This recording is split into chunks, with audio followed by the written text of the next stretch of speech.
Yo, welcome back kembali lagi di channel Atoa Hayato. Bagaimana kabar nakama sekalian? Semoga selalu baik-baik saja. Chapter 1142 yang lalu sudah memperlihatkan keganasan pangeran terkutuk Loki. Walaupun masih ada borgol batu laut di kakinya, Loki tetap bisa membuat kerusakan yang besar untuk Pulau Elbaf. Serangannya menggunakan Ragnir memunculkan petir besar yang langsung membakar sebagian pohon Adam.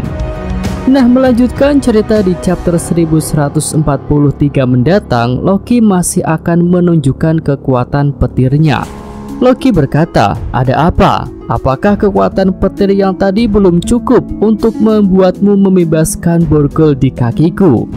Hajrutin menjawab, "Hentikan Loki, jika kau lanjutkan seluruh Elbaf akan hancur dan kau pun akan terbakar karena kakimu masih terikat." Dengan senyuman jahat Loki menjawab, "Lebih baik aku mati bersama kalian semua daripada harus terikat di sini selamanya. Rasakan ini." Loki pun terlihat akan menyerang Hajrutin menggunakan Ragnir. Hajrutin sendiri tampak tidak siap untuk menerima hantaman palu yang bahkan lebih besar dari tubuhnya itu. Beruntung Zoro cepat bertindak. Dia menggunakan ketiga pedangnya untuk menghadang serangan Loki, dan terlihat bentrokan haki yang luar biasa antara Zoro versus Loki. Iya, sejak chapter lalu Zoro dengan cermat memperhatikan Loki.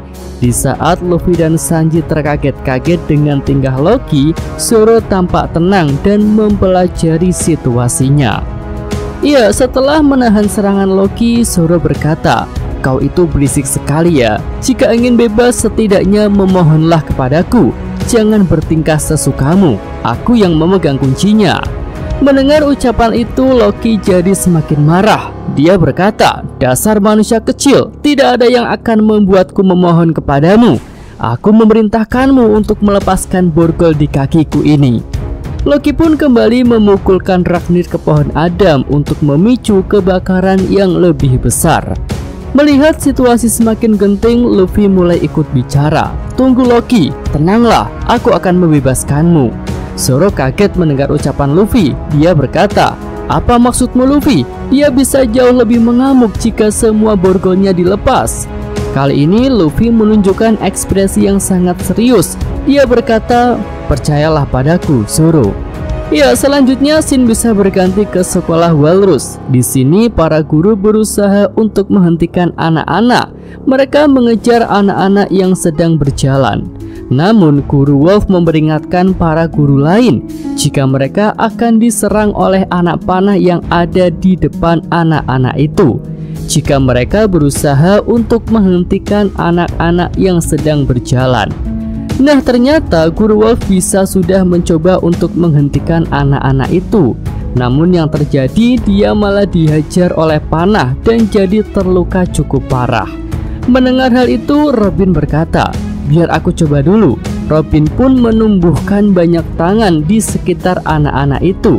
Dan dengan tangan yang banyak itu, dia berencana untuk menghentikan laju anak-anak tersebut.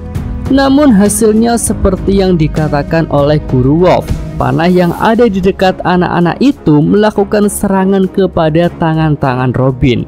Panah itu layaknya seperti pengawal yang menjaga dan memastikan anak-anak berjalan sesuai dengan rencana. Robin pun bisa merasa kesakitan saat menerima serangan dari panahnya Gunko. Oke, lanjut, kita bisa beralih ke lokasi para kesatria suci. Di sini mereka sedang memperhatikan usaha Robin untuk menghentikan anak-anak yang sedang berjalan. Gunko pun bisa berkomentar, "Percuma saja usahamu itu. Panah yang memandu anak-anak itu tak akan membiarkan siapapun mengganggu perjalanan mereka." Tak lama kemudian, para kesatria suci mendengar adanya sambaran petir besar. Ya, itu adalah petir yang tadi dibuat oleh Loki. Somers bisa berkata, "Apa itu petir? Ini berbahaya. Bagaimanapun juga posisi kita ada di atas sebuah pohon super besar, dan pohon tidak akan kuat untuk menahan petir." Killingham berkomentar, "Iya, kau benar. Bahkan petir juga bisa membuat kebakaran yang akan dapat menghanguskan seluruh pohon raksasa ini." Kunko ikut berkomentar, "Ya, aku punya firasat jika itu bukan petir alami, tetapi petir yang muncul dari kekuatan seseorang." Oke, kita kembali ke lokasi Loki. Di sini Luffy ingin membuat kesepakatan dengan Pangeran Elbaf itu. Luffy berkata, "Loki, kau sudah berjanji akan memberitahuku informasi mengenai Shanks bukan jika kau kubebaskan?" Loki menjawab, "Iya, tentu saja, aku akan memberitahumu. Tapi ingatlah, aku tak pernah berjanji untuk tidak mengamuk saat aku bebas. Aku marah, aku sangat marah kali ini." Luffy pun kembali berkata, "Baiklah, kalau begitu bagaimana kalau kita buat kesepakatan baru? Yaitu kau baru boleh mengamuk sesukamu jika berhasil mengalahkanku. Bagaimana jika kau terima syarat itu, maka akan kubebaskan borgol di kakimu." Luffy berkata dengan sangat serius dan penuh keyakinan. Tapi Hajruddin kembali mengingatkan Luffy jika Loki itu tidak pernah menepati janji dan Elbaf akan benar-benar hancur jika Loki dibebaskan sepenuhnya. Zoro pun merespon ucapan Hajruddin. Dia berkata, "Tenanglah, kau hanya perlu percaya kepada Luffy. Kali ini dia sudah sangat serius." Sanji ikut berkomentar, "Iya, para raksasa percayalah pada Luffy. Dia memang ceroboh, tapi dia tidak akan membiarkan adanya penghancuran terjadi di depan matanya." Ya, kemudian Loki bisa bersedia untuk menerima kesepakatan itu. Dan setelah borgolnya bebas, dia akan bertarung melawan Luffy.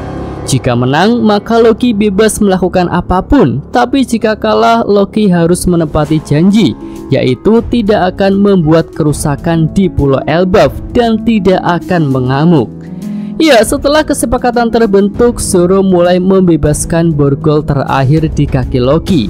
Dan kali ini Loki bisa bebas sepenuhnya. Pangeran terkutuk itu berteriak dan meluapkan kekuatannya sebagai tanda kebebasan yang telah lama dia nantikan. Dan secara perlahan luka-luka di tubuh Loki jadi pulih.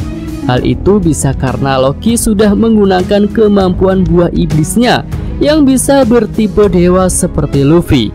Buah iblis yang digunakan oleh Loki itu besar kemungkinan punya kemampuan regenerasi yang baik. Lalu di sisi lain, Luffy pun sudah siap untuk berubah ke mode Awakening Mythical Swan Nika.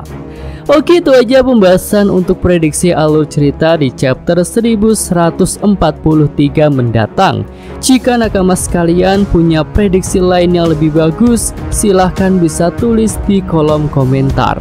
Yosa Mimin Atwa Hayato, terima kasih.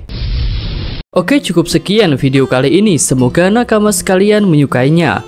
Terima kasih udah nonton. Jangan lupa like-nya dan subscribe channel Atwa Hayato. Show!